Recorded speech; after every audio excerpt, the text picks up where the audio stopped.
성경은 창세기부터 요한계시록에 이르기까지 영적 전쟁을 말씀합니다. 영적 전쟁을 수행하기 위해서 그리스도인은 그리스도의 군사가 되어야 하고 교회는 그리스도의 군대가 되어야 합니다. 천국은 누가 들어갈 수 있을까요? 요한계시록 21장 7절에 보면 영적 전쟁을 수행하고 승리하는 자가 들어갈 수 있습니다. 그러면 우리가 싸워야 될 영적인 대적은 누구일까요? 영적인 대적을 모른 채 영적 전쟁을 수행할 수는 없을 겁니다. 영적 대적을 모른 채 영적 전쟁에서 승리할 수도 더더욱 없을 겁니다. 우리가 싸워야 할 영적 대적은 오늘 본문 제목 그대로 악의 삼위일체입니다. 사도 요한은 요한계시록 12장과 13장에서 악의 삼위일체 환상을 봤습니다. 요한계시록 12장 3절에 큰 붉은 용이 있고요. 본문 1절에 바다에서 올라온 짐승, 그리고 본문 11절에 땅에서 올라온 짐승이 있습니다. 이 세 명의 존재를 우리는 악의 삼위일체 이렇게 한번 표현해 봅니다. 특별히 바다에서 올라온 짐승과 땅에서 올라온 짐승이 있는데요. 이 바다와 땅은 타락한 세상을 가리킵니다. 특별히 후 3년 반 때 세상이 얼마나 타락한지를 단적으로 보여주고 있습니다. 요한계시록 12장 9절에 마귀는 하늘에서 땅으로 내쫓겼다고 했습니다. 땅으로 내쫓긴 마귀, 사탄, 12장 12절에 보면 땅과 바다가 화를 입게 된다 했습니다. 마지막 때 특별히 후 3년 반 때 땅과 바다 세상은 마귀 사탄의 천지가 될 겁니다. 악의 삼위일체 짐승으로 묘사하고 있는 것처럼 그들은 정말 짐승 같은 존재들입니다. 성삼위일체 하나님과 대비되는 악의 삼위일체 아주 죄악된 존재들입니다. 오늘은 우리의 싸움의 대적인 악의 삼위일체에 대해서 좀 더 말씀드리도록 하겠습니다. 첫째, 요한계시록 12장 3절부터 9절을 보겠습니다. 큰 붉은 용이 있습니다. 여기 큰 붉은 용은 지난 시간에 말씀드린 대로 마귀 사탄을 가리킵니다. 마귀 사탄은 본래 하나님의 천사장 중에 하나 루시퍼였습니다. 그는 하나님과 같이 되고자 하는 교만함이 있었고요. 그래서 타락하여 마귀 사탄이 됐습니다. 이사야 14장 12절에 너 아침의 아들 계명성이여, 계명성을 루시퍼라고 합니다. 어찌 그리 하늘에서 떨어졌으며 너 열국을 엎은 자여 어찌 그리 땅에 찍혔는고 했습니다. 요한계시록 9장 11절에 보면 다섯째 나팔 재앙 때 하늘에서 땅에 떨어진 별 하나가 무저갱의 열쇠를 받았다고 했습니다. 그 별이 마귀 사탄입니다. 요한계시록 9장 11절을 보시면 그들의 왕이 있으니 무저갱의 사자라, 히브리어로 그 이름이 아바돈이요 헬라어로는 그 이름이 아볼론이더라 했습니다.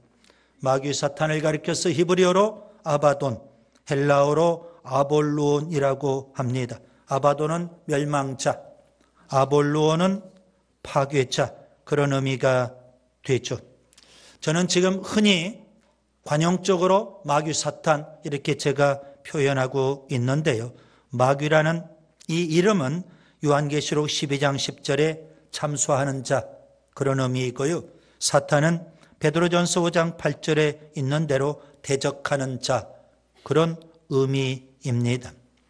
마귀 사탄에 대해서 예수님은 누가복음 11장 19절에 바알세불, 귀신의 왕, 이렇게 표현하기도 하셨습니다. 바울은 에베소서 2장 2절에 마귀 사탄을 가리켜서 공중의 권세 잡은 자라고 표현했습니다. 고린도후서 4장 4절에서는 이 세상 신이라고도 했고요. 고린도후서 6장 15절에는 벨리알이라고도 표현 했습니다. 마귀 사탄이 하는 일은 무엇일까요? 창세기 3장에 보면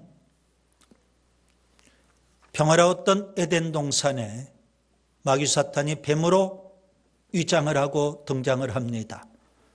아담과 하와를 유혹했고 하나님 말씀에 불순종하게 했고 범죄하게 했죠. 마귀 사탄이 하는 일은 무엇일까요? 몇 가지로 정리가 될 것 같습니다. 먼저 미혹하는 일을 합니다. 그리고 범죄하면 참소하는 일을 합니다. 그리고 우리를 박해하고요. 우리를 하나님을 대적하고요. 거짓말을 하고요. 범죄를 조장하고요. 죽음을 초래합니다. 마귀 사탄이 역사하면 하는 일마다 되지 않습니다. 불통합니다. 병들기도 하고 실패하고 패배하기도 하고 원망하며 불평하기도 하고 낭망하고 절망하기도 하고 죽이고 죽는 일을 합니다. 사울왕 그는 악령에 사로잡혔습니다. 골리앗을 이기고 나라를 구했던 다윗을 시기했죠. 끝까지 다윗을 죽이려고 했습니다. 그러다가 그는 비참하게 인생을 끝내고만 말았습니다. 그의 집안도 한순간에 다 몰락해버리고 말았습니다. 마귀 역사입니다. 예수님의 12 제자 가운데 가룟 유다가 있습니다. 참 똑똑한 제자, 명석한 제자였습니다. 그런데 그도 역시 마귀의 밥이 됐고요. 예수님을 은 30개에 팔아먹고 그리고 끝내 비참하게 자살로 인생을 마감해 버렸습니다. 초대교회에 얼마나 은혜가 있었습니까? 성령으로 충만했고 큰 은혜와 큰 능력이 임했던 교회입니다. 그런 은혜 충만한 교회 안에도 마귀의 밥이 있었습니다. 아나니아 삽비라. 성경은 그들을 가리켜서 사탄이 충만했다 그렇게 표현하고 있습니다. 밭을 팔아서 하나님 앞에 헌금하기도 했지만 끝내 성령을 속였고요. 그리고 비참하게 죽고 말았습니다. 예수님 공생애를 시작하시면서 40일을 금식하십니다. 그때 마귀가 유혹해 왔습니다. 그러나 주님은 말씀으로 마귀를 물리치셨고 공생애 기간 내내 예수님은 마귀 사탄과의 영적 싸움을 싸우셨습니다. 십자가로 마귀 사탄의 일을 다 멸하시고 승리하셨습니다. 요한일서 3장 8절에 하나님의 아들이 나타나신 것은 마귀의 일을 멸하려 하심이라. 베드로 있죠? 그는 예수님 십자가에 죽으실 때 예수님을 3번씩이나 모른다고 부인했던 사람이었습니다.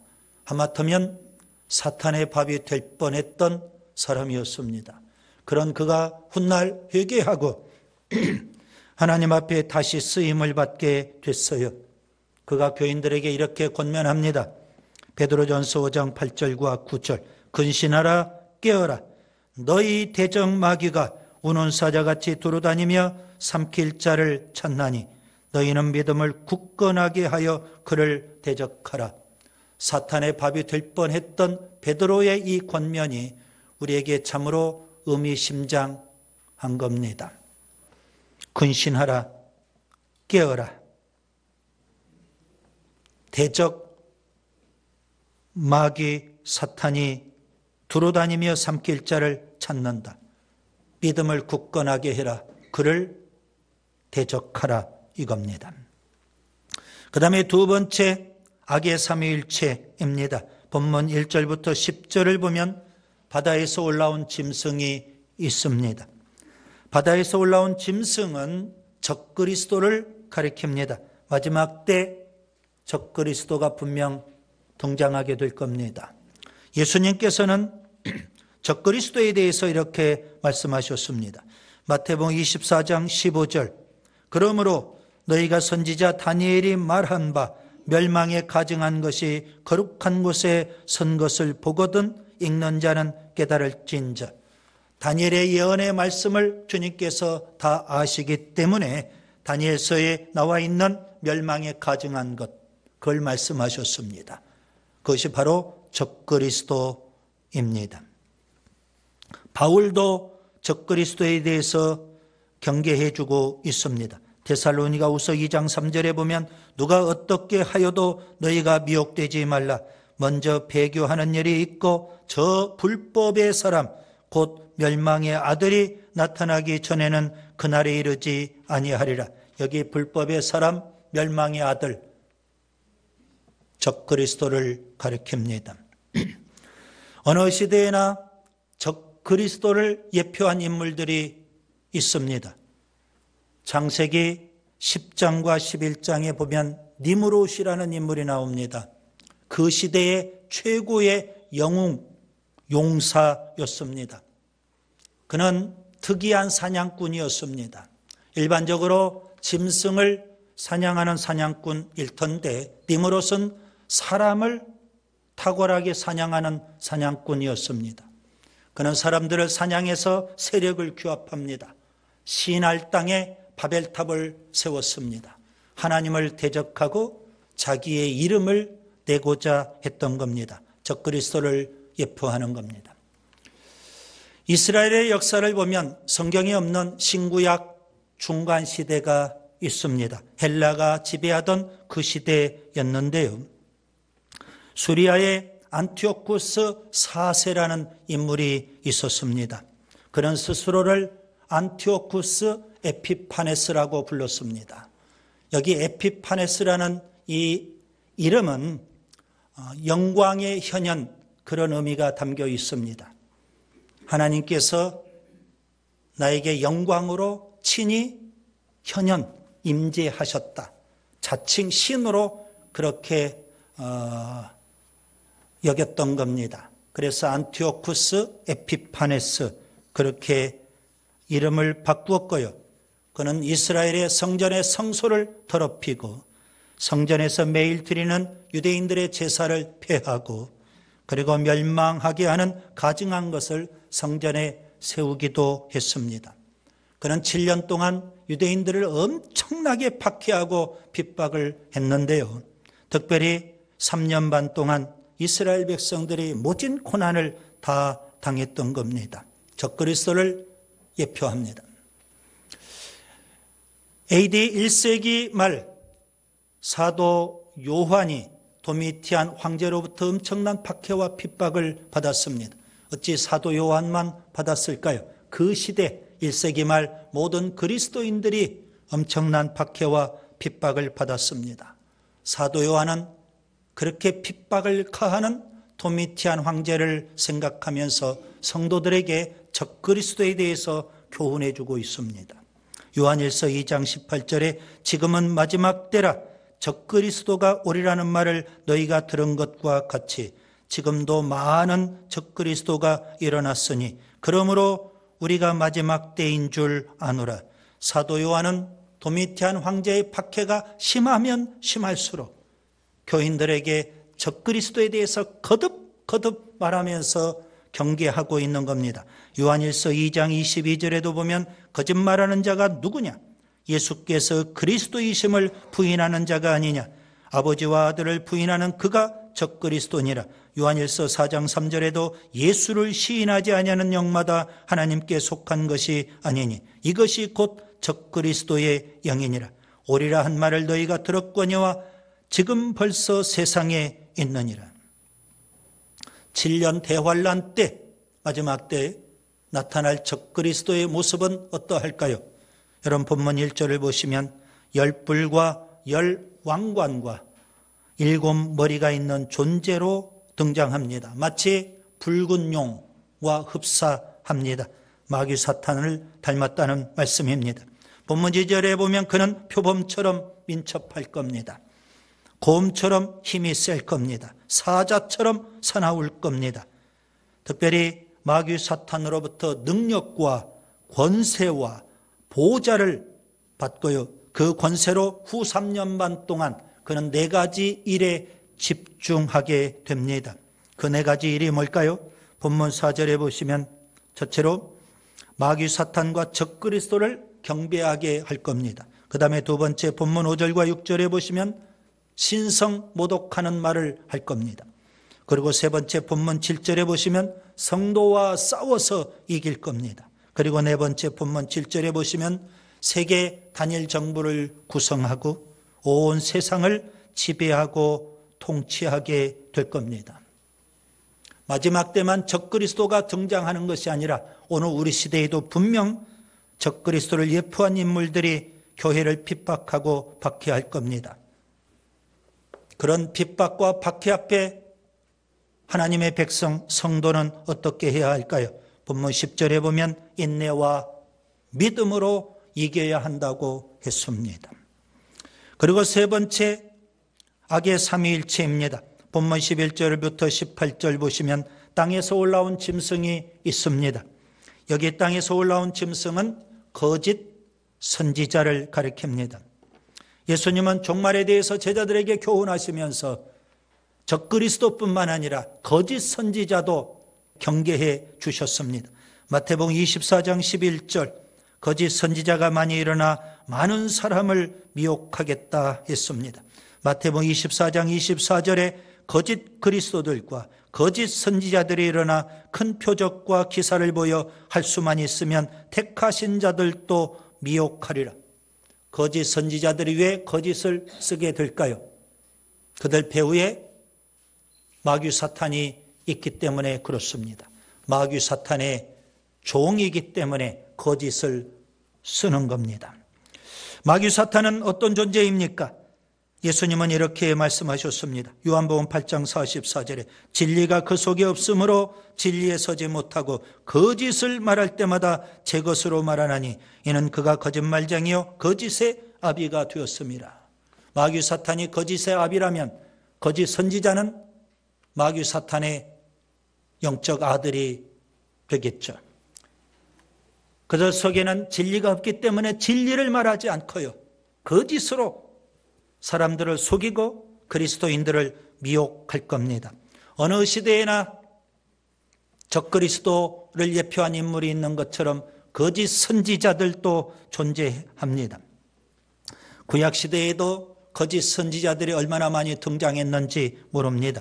이스라엘의 아합 왕 시대를 여러분 아시죠? 그 시대에 바알 선지자, 아세라 선지자들이 판을 쳤습니다. 엘리야 선지자는 이렇게 탄식을 합니다. 하나님, 나만 남았습니다. 나 한 사람 남았습니다. 그렇게 탄식할 정도로 거짓 선지자들이 판을 쳤습니다.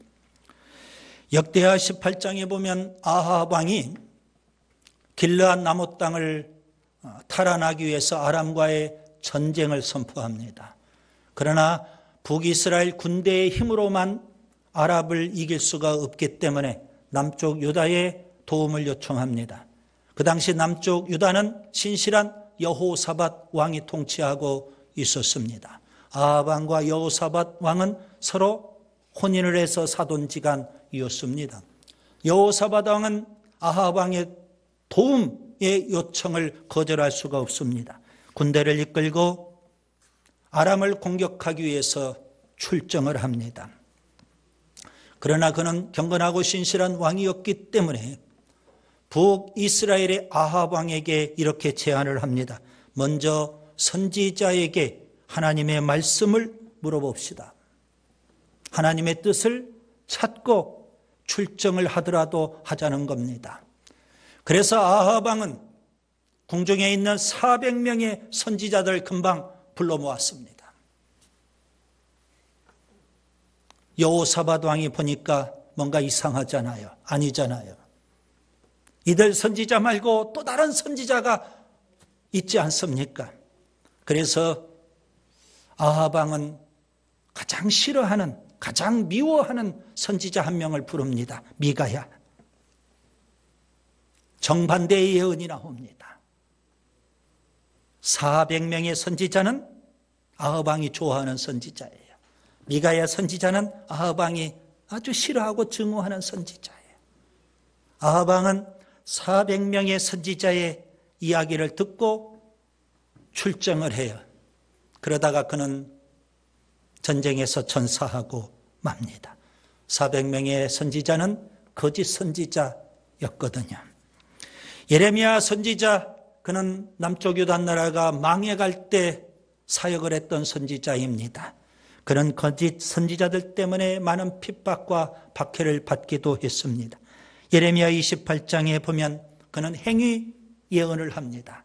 목에 멍에를 메고 이렇게 외칩니다. 우리나라 유다가 바벨론의 포로가 될 거다. 내가 멍에를 맨 것처럼 이렇게 포로가 될 거다. 그렇게 외쳤습니다. 그런데 어느 날 갑자기 하나냐라는 선지자가 나타나서 예레미야 선지자의 목에 메어있던 멍에를 풀러가지고 꺾어버립니다. 그리고 그는 정반대의 예언을 합니다. 아니다. 하나님 우리나라를 지켜주신다. 우리는 평안하고 안전할 거다. 그랬습니다. 예레미야 그 시대 모든 선지자들, 예레미야를 제외한 모든 선지자들이 평안하다, 안전하다 그렇게 외쳤습니다. 예레미야 한 사람만 나라가 망한다, 나라가 망한다 탄식하며 울며 외쳤던 겁니다. 남쪽 유다 백성들은 거짓 선지자들의 미혹에 빠져가지고요, 평안하다, 안전하다 그렇게만 생각하고 있어요. 거짓 선지자들이 외치면 외칠수록 남쪽 유다를 멸망시켰던 바벨론 군대는 서서히 더 가까이 다가오고 있었던 겁니다. 미혹되니까 몰랐던 거예요. 예수님은 제자들에게 산상설교를 하시면서 거짓 선지자들의 미혹을 경계하셨습니다. 마태복음 7장 15절에 거짓 선지자들을 삼가라. 양의 옷을 입고 너에게 나오나 속에는 노략질하는 일이라. 거짓 선지자들이 주의 이름으로 선지자 노릇도 하고요, 주의 이름으로 귀신도 쫓아내고요, 주의 이름으로 권능도 행한다는 겁니다. 분별할 줄 알아야 되겠죠. 7년 대환란 때 적그리스도의 앞잡이이면서 마귀 사탄의 종, 영적 아들인 거짓 선지자, 그들이 하는 일은 뭘까요? 그들의 특징 3가지를 본문을 통해서 살펴볼 수 있습니다. 본문 11절 첫째, 큰 붉은 용처럼 말을 할 겁니다. 어린 양 예수님처럼 보이겠지만 말은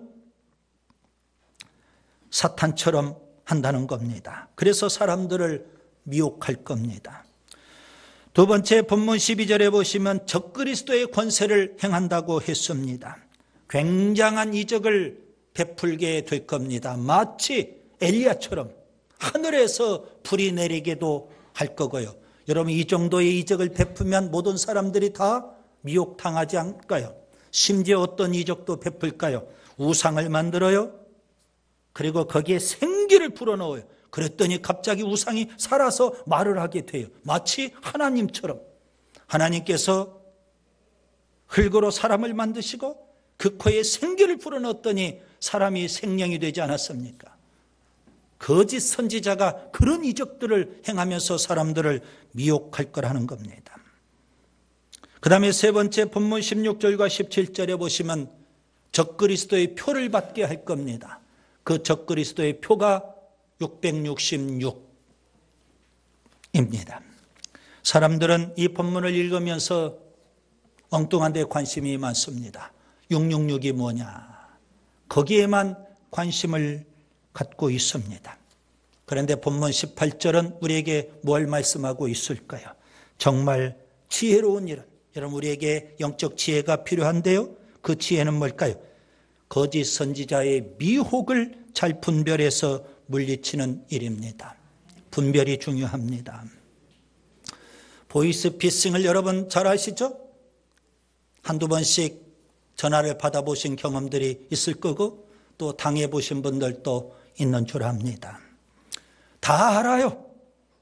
그런데도 불구하고 알면서도 보이스피싱에 당하는 그런 경우처럼 거짓 선지자 있다는 거 알면서도 마지막 때에 미혹당하는 사람들이 많이 있습니다. 거짓 선지자 조심해야 돼요. 그들이 외치는 거짓 이단 조심해야 되는 겁니다. 바울은 노련한 목회자입니다. 그의 영적 아들 디모데, 젊은 목회자 디모데에게 그는 목회에 대해서 권면을 합니다. 디모데전서를 쓰면서 몇 차례에 걸쳐서 이단을 조심하라, 이단을 경계하라, 정통신앙을 말씀해 주고 있는 겁니다. 교회는 진리의 기둥과 터입니다. 우리 그리스도인은 진리인 하나님의 말씀으로 무장해야 되겠고요. 정통 교리로 철저히 우리가 무장해서 거짓 선지자의 미혹도, 이단의 미혹도 우리가 이겨야 하는 줄 믿습니다. 말씀을 정리합니다. 우리에게는 영적 전쟁이 있습니다. 우리 그리스도인은 그리스도의 군사가 되어야 하고, 교회는 그리스도의 군대가 되어야 합니다.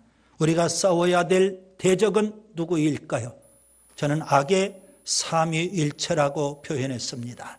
마귀 사탄이 있고요, 그의 앞잡이 적그리스도가 있고요, 마귀 사탄의 영적 아들인 거짓 선지자들 이단이 있어요. 승리해야만 됩니다. 누가 천국에 들어갈 수 있을까요? 승리한 자, 영적 싸움에서 승리하는 자가 천국을 차지하게 됩니다. 하나님은 어떤 분이셔요? 여호와 니시, 승리의 하나님. 요한계시록 12장 11절을 다시 보세요. 우리가 어떻게 하면 승리할 수 있을까요? 예수님의 보혈, 어린 양의 보혈이 필요합니다. 하나님의 말씀으로 무장해야 됩니다. 순교를 각오하는 그 신앙으로 마귀 사탄도 적그리스도도 거짓 선지자와 이단도 이길 수 있기를 바랍니다.